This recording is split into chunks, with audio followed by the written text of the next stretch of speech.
আমরা সবাই জানি যে বহু প্রতীক্ষিত যে 26,000 যে শিক্ষক নিয়োগের যে মামলা, যেটা হাইকোর্ট সমস্ত চাকরি বাতিল করে দিয়েছিল, সেই মামলা এখন সুপ্রিম কোর্টে চলছে।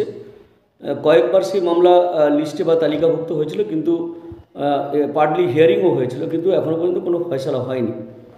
এবং তখনকার যিনি প্রধান বিচারপতি ছিলেন, তার যে ইচ্ছা ছিল না সমাধান করার, সেটা কিন্তু প্রমাণিত হয়ে গেছে। এবং তিনি তার ক্ষমতা বলে বলুন বা কোনো একটা শক্তির চাপে তিনি সেই ফয়সলা না করে কিন্তু চলে গেছেন এবং চেষ্টা করেছেন সর্বতোভাবে বিভিন্ন মামলা যেগুলো সরকারের বিরুদ্ধে আছে, পশ্চিমবঙ্গ সরকারের বিরুদ্ধে, সেগুলোকে সরকারকে বাঁচানোর জন্য তিনি চেষ্টা করে গেছেন এবং কিছুটা সফল হয়েছেন।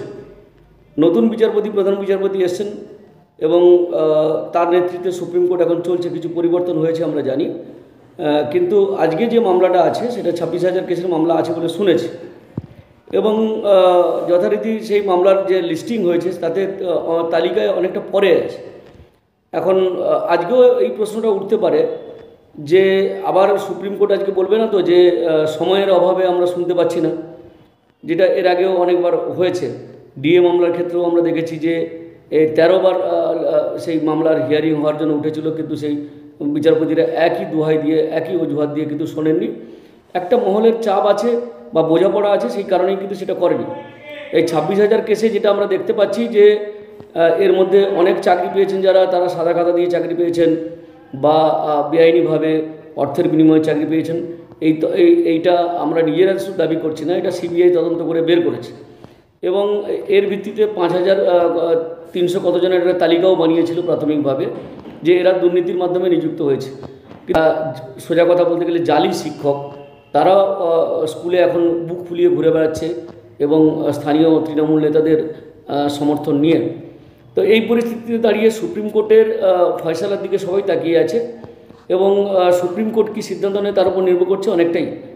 দেশের অন্যান্য রাজ্যে দুর্নীতি হবে কি হবে না, নিয়োগের ক্ষেত্রে দুর্নীতি হবে কি হবে না, সেগুলো সম্পূর্ণ নির্ভর করছে সুপ্রিম কোর্টের উপরে।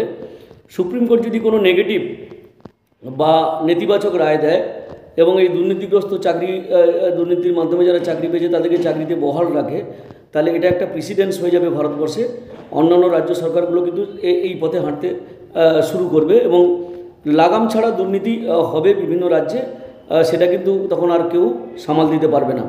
তাই আমরা প্রত্যাশা করব যে সুপ্রিম কোর্ট দ্রুত শুনানি করে এই মামলার ফয়সালা করবে এবং যারা বেআইনিভাবে এবং সম্পূর্ণ মানে অনৈতিকভাবে চাকরিতে ঢুকেছে, শিক্ষকতার পেশাতে যারা আছে, তাদেরকে যাতে না কন্টিনিউ করা হয় সেই ব্যবস্থাও সুপ্রিম কোর্ট করবে বলে আমরা আশা করি। তবে পুরো প্যানেল বাতিলের পক্ষে আমরা নই। আমরা জানি যে এই 26,000-এর মধ্যে অনেকেই আছেন যারা মেধাবী ছাত্রছাত্রী ছিলেন এবং যথেষ্ট যোগ্যতা দিয়ে তারা চাকরি পেয়েছেন, যোগ্যতার ভিত্তিতেই চাকরিটা পেয়েছেন।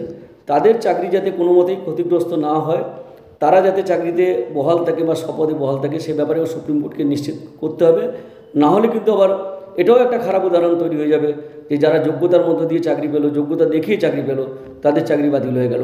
এই দুটোকেই ভারসাম্য রেখেই সুপ্রিম কোর্ট সিদ্ধান্ত নেবে বলে আমরা আশা করি। আমরা তাকিয়ে থাকলাম সুপ্রিম কোর্টের আজকে সিদ্ধান্তের উপরে। জানি না আজকে ফয়সলা হবে কি না।